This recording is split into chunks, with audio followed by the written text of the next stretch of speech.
happens, in the last quarter, where, people, during OTP, they capture the OTP and they use that OTP, okay, add into the beneficiary through the mobile channel and, hack the systems. So those are things happens, right?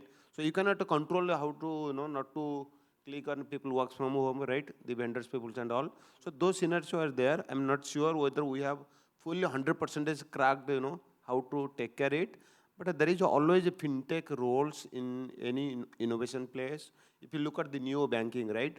People, nobody is going to the banks, right? It is a digital banking. If you talk about the risks and risks, ML and AI stuffs and all, so a lot of fintech companies, they build those areas which enables the AI driven, and to you also spoke the blockchain kind of content management. So those are things technology we should adopt quickly and get rid of how far we should manage our content, because a lot of content management, if you look at, I mean, for the general purpose, later today somebody is processing to the any website, right? So that bank or any company captures your every click, whether you are interested in personal loan or home loan or car loan.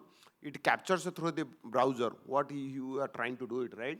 Whether you have given consent or not given consent, but they will try to, bank or company will try to reach you. Okay, he has a traveled XYZ, because that is the feature under the browser cookies they developed, right? Sometimes if also customer tell that no, you just put not consent to the anything, so bank won't come. But those are the key areas which we should aggressively focus. Otherwise, fine is very high. RBI regulatory, they will sue our staffs and we will lose our job also sometimes. So. Okay, Prabhas, yeah, you would like to add. Yeah, just to add this, after this digital lending guidelines, so many things have changed. Many fintechs who were not taking care of all those things are now either doing it or they are out of business. Many of these NBFCs and all, I mean, who were not abiding to those, whether it is RBI guidelines and all, so they were, their license has been cancelled. So the repercussion has been really bad, and that's the reason everybody is now, gearing towards implementing those, and most of these guys have now implemented also.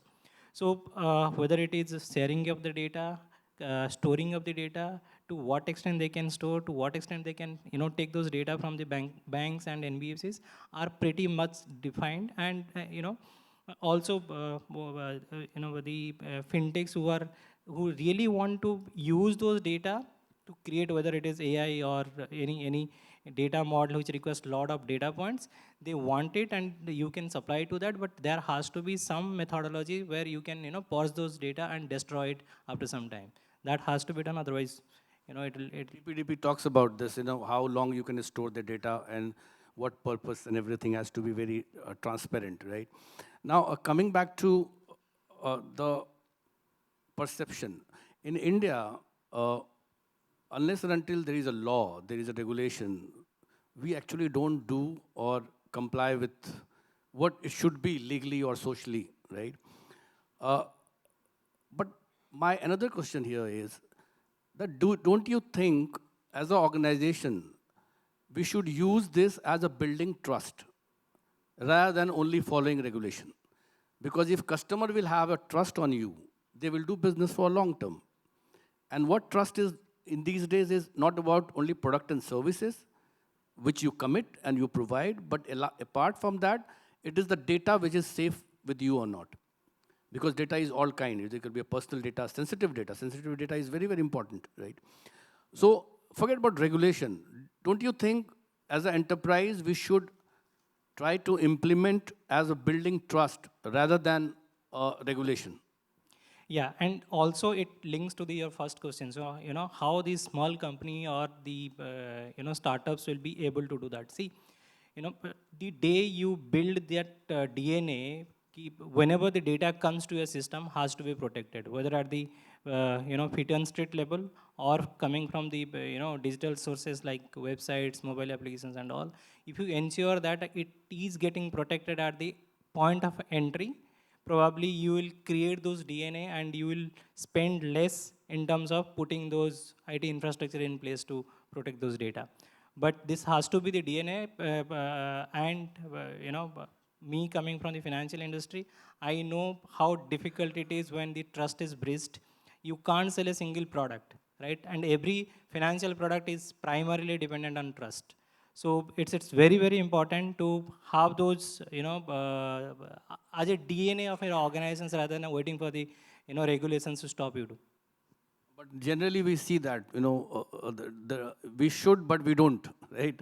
I agree. So, that also comes at what cost, Absolutely, yeah. and also it was, I mean, few years back, nobody was looking at it. Everybody was looking at, how to grow your books or grow your customer base without putting those in place. And people have not seen the ramification of the misuse of those data. Today, everybody is aware about it, and they, I mean, more from the government or from the organizations, it's the public who is asking, keep, where are you storing my data? How secure your servers are? So those are the questions are being asked now. So that's what I'm saying. So it has become a high time round. Right. Yeah, Yeah, Prabhat, I Vikas. just want to add, you asked a question that how come startups, cope up with the new regulation or new cost. So I think the way I would look is that cost of compliance versus cost of non-compliance. If you were to put the picture in that perspective, I think then startups will understand that cost of compliance is far lesser than cost of non-compliance. And that's how they can start their journey in building up the trust, which eventually helps them in selling the right product and right value. This is the way I would look at it because I have spent some time in real estate industry also, and I've seen that post-RERA implementation, how things have changed, not only for consumers, for builders as well. So obviously, cost of compliance versus non-compliance. And in any case, startup, when they start, they have to go and file their company papers. They have to go and get all those GST numbers, directors numbers. So if they're doing so many other activities, why not look at this? Yeah, but I mean, just to counter this argument, because I have started two startups, so I know what problem we face. You see, there are compliances like ISO 227,001 have to comply. One is a certification. Other is the process has to be followed year on year. SOC 2 compliances. This is I've heard 3 years back. You need to do that. I guess one of the compliance, right? I mean, and there's a cost to it. It is not only on paper. It has to be complied, right? So there is a huge cost apart from doing business. So I'm not saying you should not comply. There has to be a balance. That is what I meant to say. But there is a huge cost. That's what I was saying. There's a sweet spot. I mean, always between compliance and non-compliance, it's not 0 and 1. There is a sweet spot where you can meet the compliance as well as gain the customer trust. I think importantly for a startup is to get the customer in at a value which you can drive out of this. And this is how you Yeah, drive out of it. right. So one of the, how much time we have, James? Oh, you're out. Okay.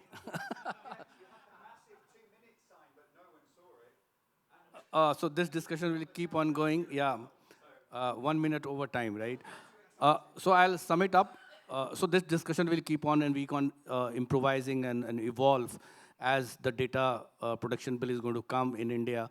Before that, TCCPR, which has come in 2018, is still not getting implemented properly. Last discussion we have seen, still it is not secured, messaging is not trusted. People find always way to, to find a way to distrust the platform, right? But we'll keep discussing this as we go on. Thank you very much, panelists. It was indeed a pleasure. Any questions? I don't have a question. Yeah, please.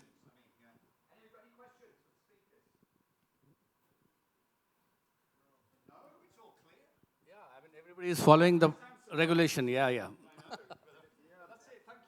Yeah, thank you. Yes, yes, yes. Okay.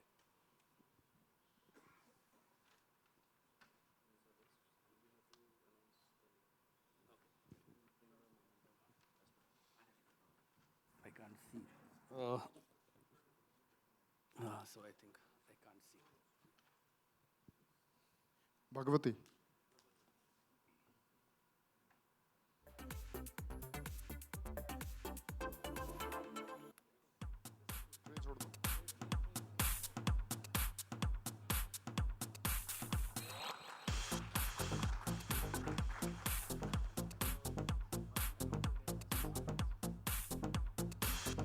Mr. Dilip. Mr. Dilip.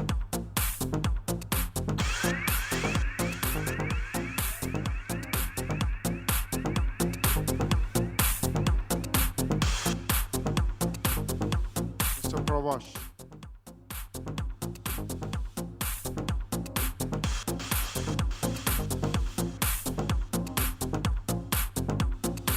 Mr. Vikas.